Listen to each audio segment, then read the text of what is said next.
Lorsqu'on pratique Zazen, on pratique avec la totalité de son corps et de son esprit. Corps et esprit sont totalement plongés dans la pratique, absorbés par Zazen.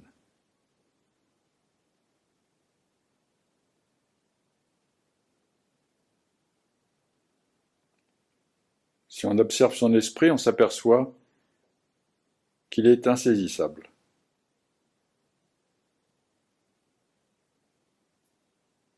Ça ne veut pas dire qu'il n'existe pas.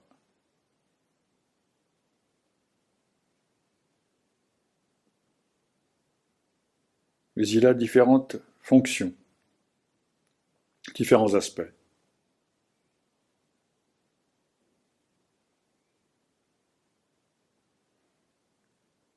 Maître Dogen résumait ces aspects en parlant de la conscience, de l'émotion ou du sentiment, et aussi de l'intellect, de la compréhension.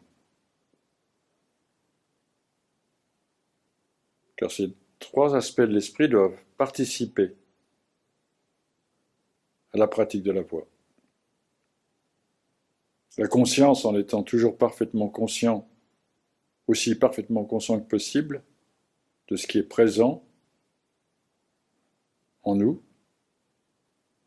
ce qui se passe dans notre corps, dans nos perceptions, nos sentiments, mais également de ce qui se passe autour de nous.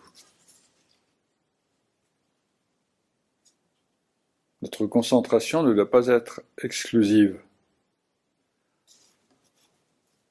Quand on est concentré sur quelque chose, par exemple accomplir un sammu, on reste cependant conscient de l'environnement, de ce qui se passe autour.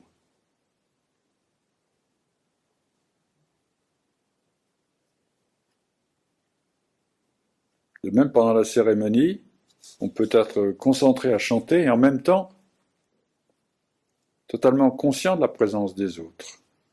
Et on s'harmonise avec eux. Ce qui veut dire qu'on est à la fois seul et complètement ensemble.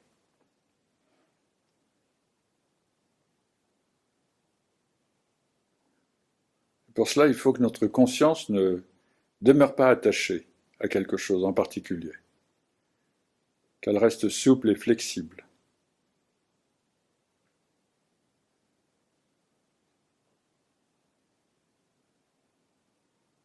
Si on reste attaché à un souvenir, par exemple, à ce moment-là, on est plus attentif à ce qui est présent.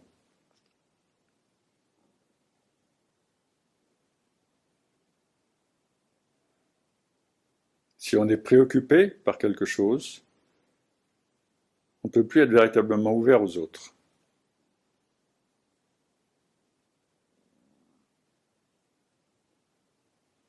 C'est en revenant à la concentration sur le corps et la respiration qu'on peut retrouver sa disponibilité,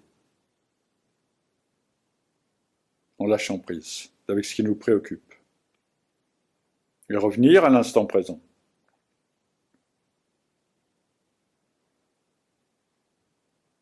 Dogen mentionnait également un autre aspect de l'esprit, qui est le sentiment. C'est un point très important, qu'on oublie trop souvent. Il ne s'agit pas seulement d'aimer ou de ne pas aimer, mais d'être capable d'entrer en résonance avec les autres, à partir du cœur.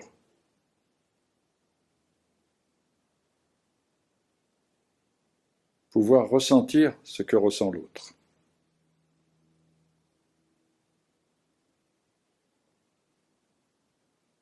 Ainsi permettre à l'esprit de compassion d'apparaître.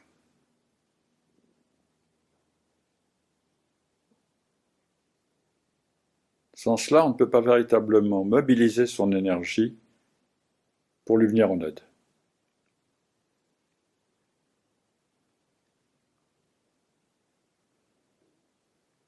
C'est en ressentant intimement les souffrances du monde,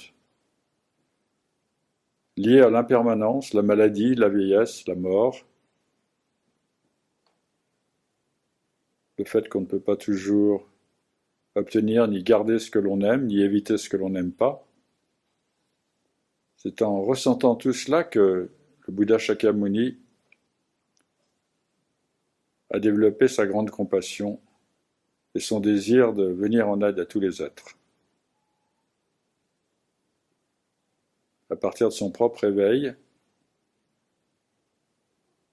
il a développé la voie,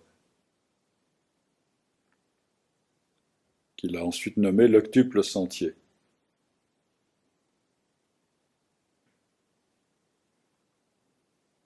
C'est-à-dire la pratique des préceptes, de la concentration et de la sagesse.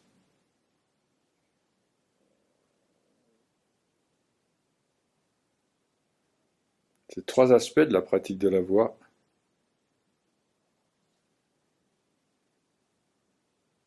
sont autant de moyens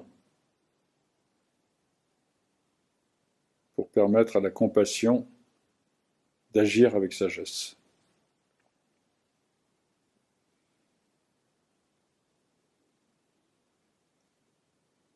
Maître Dogen disait: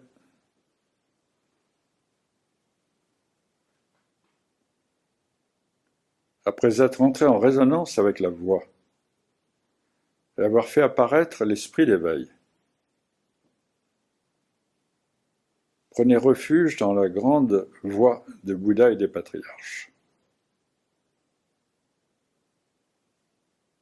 Et consacrez-vous totalement à la pratique de Bodhaishin, de l'esprit d'éveil.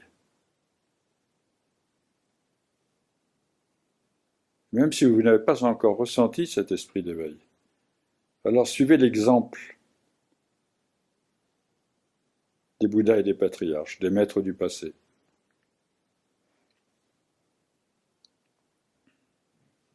Ceux que l'on évoque durant la cérémonie du matin.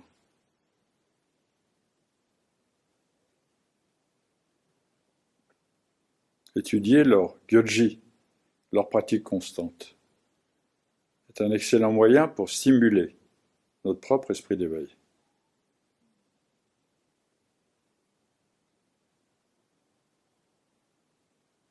Lorsque l'on étudie leur pratique, on peut se rendre compte à quel point nous-mêmes avons tendance à perdre notre temps précieux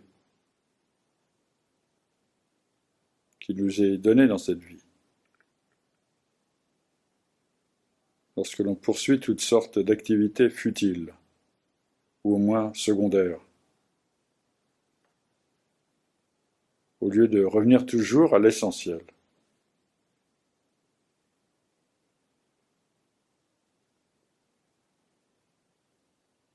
À partir de Zazen, on peut s'éveiller à chaque instant de la vie quotidienne.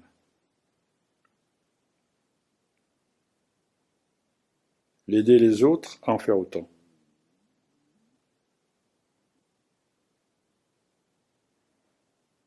Et pour cela, il faut mettre toutes les facultés de notre esprit au service de la voie, au service de l'éveil.